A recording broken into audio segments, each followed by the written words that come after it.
Judges 11. Jephthah the Gileadite was a mighty warrior. His father was Gilead. His mother was a prostitute. Gilead's wife also bore him sons, and when they were grown up, they drove Jephthah away.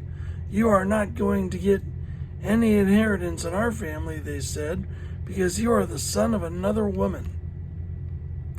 So Jephthah fled from his brothers and settled in the land of Tob, where a gang of scoundrels gathered around him and followed him. Sometime later, when the Ammonites were fighting against Israel, the elders of Gilead went to get Jephthah from the land of Tob.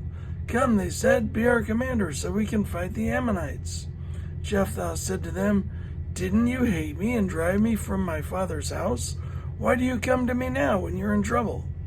The elders of Gilead said to him, "Nevertheless, we are turning to you now. Come with us to fight the Ammonites, and you will be head over all of us who live in Gilead." Jephthah answered, "Suppose you take me back to fight the Ammonites, and the Lord gives them to me. Will I really be your head?"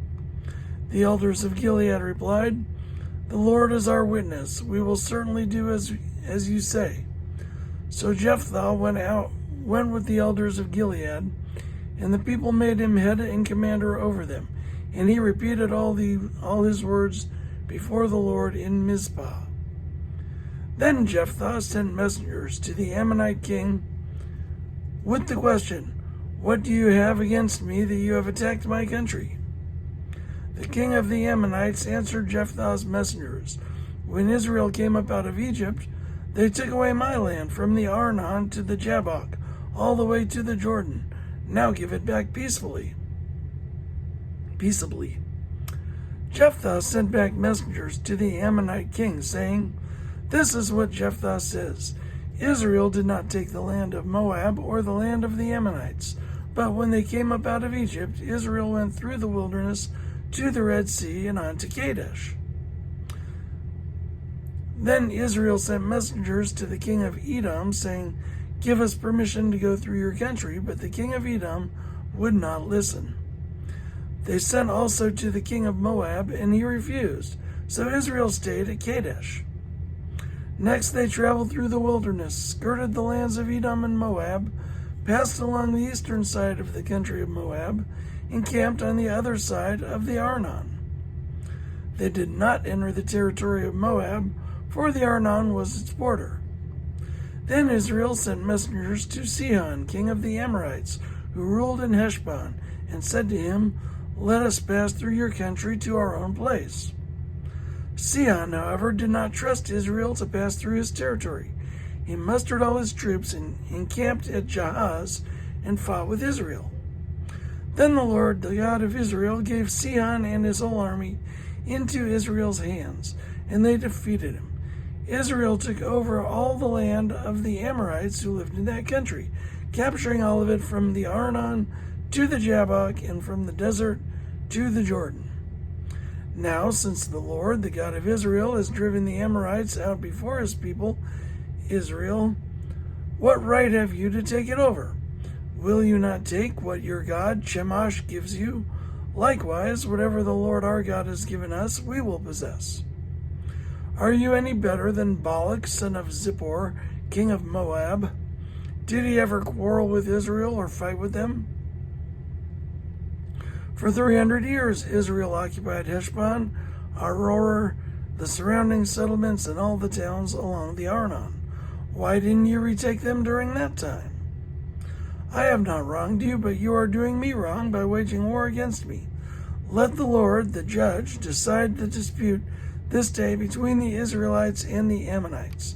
The king of Ammon, however, paid no attention to the message Jephthah sent him. Then the Spirit of the Lord came on Jephthah. He crossed Gilead and Manasseh, passed through Mizpah of Gilead, and from there he advanced against the Ammonites. And Jephthah made a vow to the Lord, "If you give the Ammonites into my hands, whatever comes out of the door of my house to meet me, when I return in triumph from the Ammonites, will be the Lord's, and I will sacrifice it as a burnt offering." Then Jephthah went over to fight the Ammonites, and the Lord gave them into his hands. He devastated 20 towns from Aurora to the vicinity of Minnith, as far as Abel Keramim. Thus Israel subdued Ammon.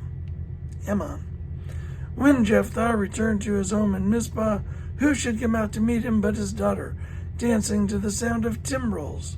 She was an only child. Except for her, he had neither son nor daughter. When he saw her, he tore his clothes and cried, "Oh no, my daughter, you have brought me down, and I am devastated. I have made a vow to the Lord that I cannot break." "My father," she replied, "you have given your word to the Lord. Do to me just as you promised, now that the Lord has avenged you of your enemies, the Ammonites. But grant me this one request," she said. "Give me 2 months to roam the hills and weep with my friends, because I will never marry." "You may go," he said, and he let her go for 2 months. She and her friends went into the hills and wept because she would never marry. After the 2 months, she returned to her father, and he did to her as he had vowed, and she was a virgin. From this comes the Israelite tradition that each year the young women of Israel go out for 4 days to commemorate the daughter of Jephthah the Gileadite.